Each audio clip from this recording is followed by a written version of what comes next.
Delivery po. Anong delivery? Parang wala naman ako in-order, kuya. Nakasulat po dito, Susan. Kayo po ba yun, ma'am? Oo. Sige, baka nakalimutan ko lang. Nay, ano po yan? Cellphone? Di ba mahal to? Opo, Nay. Paano ka nakabili niyan? Siguro nanalo ng raffle si nanay. Nay? Oo, anak. Bakit? Nabalitaan niyo na ba, Nay? Uso yung mga scammer ngayon. Totoo ba? Grabe na talaga ngayon, anak. Sabi sa nakita ko, Nay, nang scam daw siya ng mamahaling cellphone gamit ang credit card ng ibang tao. At ito pa'y malala, Nay. Nang scam daw din siya ng pera. Delivery po. May delivery ata, anak. Delivery po. Ikaw na naman, kuya. Susan po ulit, ma'am. Wala naman nga ako in-order. Wala akong magagawa dyan, ma'am. Sa'yo nakapangalan eh. Sige na po, una na ako. Ano na naman laman neto? Pera? Ito ba yung sinasabi ni Scarlett na galing sa scam? Pero bakit sa akin nakapangalan? Anong gagawin ko dito? Hindi naman ako yung scammer. Nay, may naghahanap po sa inyo sa labas. Anak! Sige, pupunta na ako.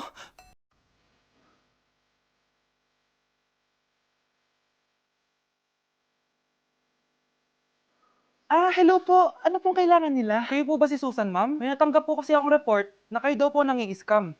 Scammer? Hindi ako scammer, Ma'am, sa'yo nakapangalan ng mga parcel. Kaya sumama ka na sa amin. Hindi nga ako scammer! Ikukulong ka na namin. Huwag niyo ko ikulong! Hindi ako scammer! Itigil niyo na yan! Hindi si nanay ang scammer. Pero nasa bahay na to, ang totoong scammer.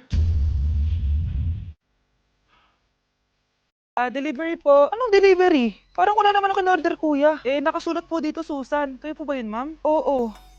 Sige, baka nakalimutan ko lang. Nay, ano po yan? Cellphone? Di ba mahal to? Opo, Nay. Paano ka nakabili niyan? Siguro nanalo ng raffle si nanay. Nay? Oo, anak. Bakit? Nabalitaan niyo na ba, Nay? Uso yung mga scammer ngayon. Totoo ba? Grabe na talaga ngayon, anak. Sabi sa nakita ko, Nay, nang scam daw siya ng mamahaling cellphone gamit ang credit card ng ibang tao. At ito pa'y malala, Nay. Nang scam daw din siya ng pera. Delivery po. May delivery ata, anak. Delivery po. Ikaw na naman, kuya. Susan po ulit, ma'am. Wala naman nga ako in-order. Wala akong magagawa dyan, ma'am. Sa'yo nakapangalan eh. Sige na po, una na ako. Ano na naman laman neto? Pera? Ito ba yung sinasabi ni Scarlett na galing sa scam? Pero bakit sa akin nakapangalan? Anong gagawin ko dito? Hindi naman ako yung scammer. Nay, may naghahanap po sa inyo sa labas. Anak! Sige, pupunta na ako.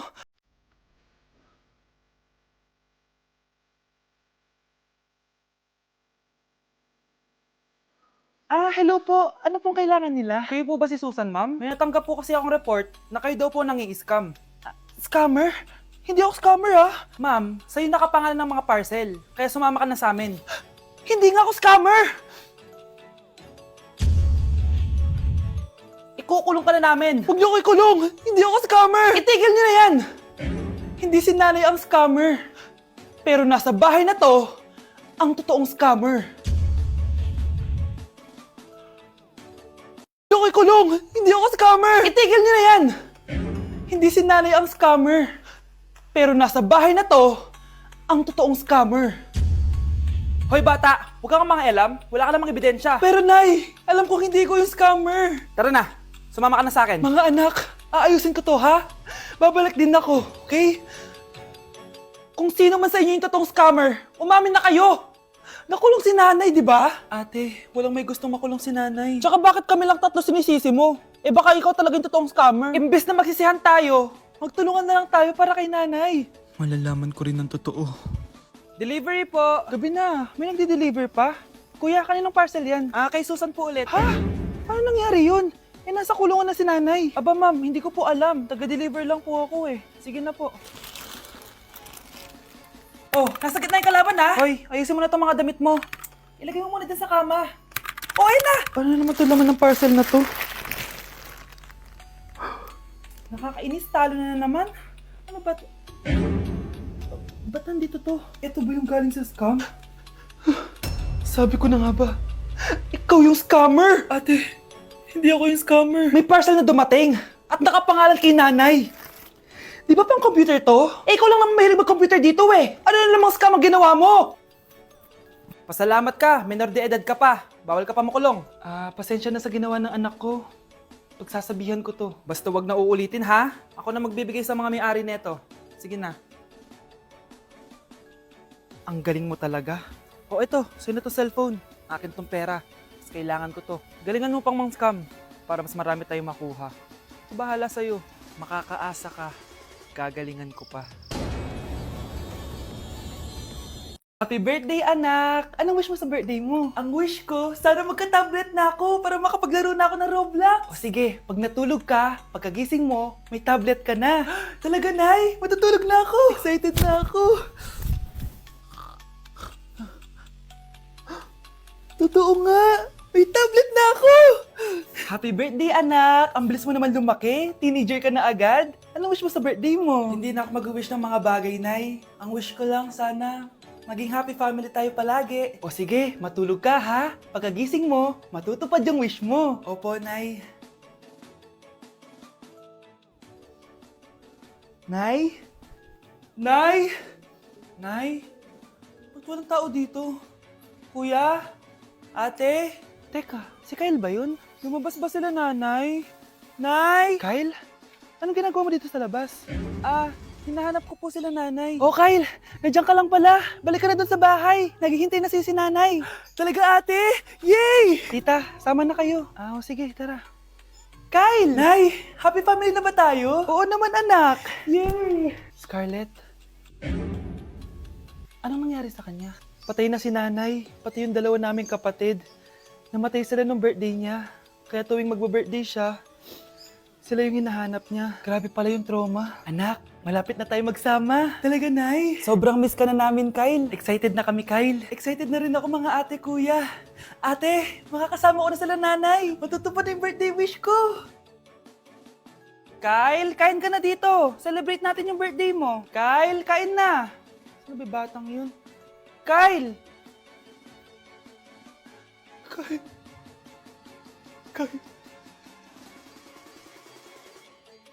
Hi, classmates! Namiss niyo ba ako? Oh, anong meron? Mag-review ka na rin, be. May long quiz daw. Excuse me? Hindi ko kailangan mag-review. Stock knowledge lang. Wow, stock knowledge? Spell mo nga. Watch and learn. Okay, class! Ready na ba kayo sa long quiz? Sana madali lang. Bago tayo magsimula sa exam, isa lang ang rule ko. Bawal mangopya. Are we clear? Opo, ma'am. Po. Okay. Okay, let's start. Get one whole sheet of paper. Ma'am, 1 whole po ba? Minus 10 ka na agad. Okay, class. Time's up. Pass your papers. Sana pumasa ako. Nakakalito yung bandang huli. Ano kaya magiging score ko nito? Ikaw, Scarlett. Ako? Feel ko nga bagsak ako eh. Okay, class. Mag-a-announce na ako ng scores, okay? Hello, yun na. Cheska, 12/20. Munti ka lang bumagsak. Miguel, 14/20. Pwede na. At Scarlett, perfect! Wow, paano nagawa ni Scarlett yun? Grabe namang stock knowledge siya. Ma'am, may kodigo siya sa kuko niyo. Oh. Ha? Totoo ba? Scarlett, patingin ang kuko mo. Kaya pala perfect ka? Dapat bagsak na yan eh. Ang daya. Aba, bakit ako babagsak? Ang number 1 rule lang naman ni ma'am ay bawal mangopya. May sinabi ba siyang bawal maglagay ng sagot sa kuko? Meron ba? Ba't parang kasalanan ko? May point si Scarlett. Pointless. Next time, kilalanin yung mga binabangga nyo, ha? Na-invite ako sa isang special event. Gagala na naman ako nito. Aba, saan ka na naman pupuntang bata ka, ha? Hindi ka talaga napipirme sa bahay, no? Nay, payagan mo na ako. Maraming artista doon, tas marami ding pagkain. O sige, pagdala mo ako ng pasalubong, ha? Tsaka pa-shoutout mo ako sa mga artista doon. Yes, magre-ready na ako, Nay, ha? Oh, nauna pa kayo sa akin, be? Outfit check! This is my outfit. Actually, the theme is Purple Business Extravaganza. Basta purple, wear something purple. Let's go!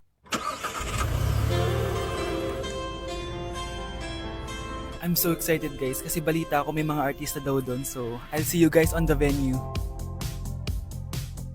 So nakadating na tayo sa venue at invited tayo sa launching ng Pinoy Drop Ball ng Bingo Plus. Pagdating pa lang namin, pinatry na sa amin agad yung Pinoy Drop Ball. So ayun na nga, tinaya ko lahat ng token ko. So ayan guys, hinulog ko na yung 3 bola. Sobrang familiar ng laro na to kasi nakikita ko to sa mga perya dati. Charan! O diba, nanalo agad tayo ng 2. Sobrang useful ng mga napalalunan ko guys. At pumasok na kami sa mismong venue at sobrang ganda guys. At ito yung mga isi-serve na pagkain sa amin guys. Grabe, ang sarap talaga ng mga sinerve nila at ngayon lang ako nakatikim ng mga ganyan be. So ayun, nilaunch na nga yung Pinoy Drop Ball ng Bingo Plus kasama si May Mendoza na napakaganda. After ng big reveal, binigyan kami ng performance ng alamat. Grabe, sobrang galing nila. At eto pa be, kumanta ng napakalapit sa amin si Miss Julie Ann San Jose. Grabe, mukha siyang anghel guys. Sobra talaga kami nag-enjoy dito guys dahil ang dami naming na-meet na tao. At isa pa dito, sobrang saya ng mga activities nila. Paglabas nga namin, inabutan na kami ng ulan pero okay lang kasi nag-enjoy naman kami. So yun lang, thank you guys. Okay, class, next reporter. Hi classmates, we are the group 2 and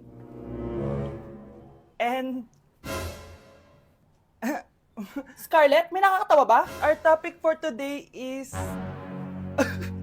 our topic for Isa pang tawa, isi-zero na kita. Wait lang, ma'am. Saan pupunta yun? Nakakatawa yun, no? Ano, magpapatawa ka pa? Nagre-report ako, di ba? Gusto mo bang maging kwento, be? Joke lang yun, eh! Ang sayo ng ginagawa natin, di ba? Subukan mo lang magpatawa ulit. Hindi mo magugustuhan yung gagawin ko sa'yo.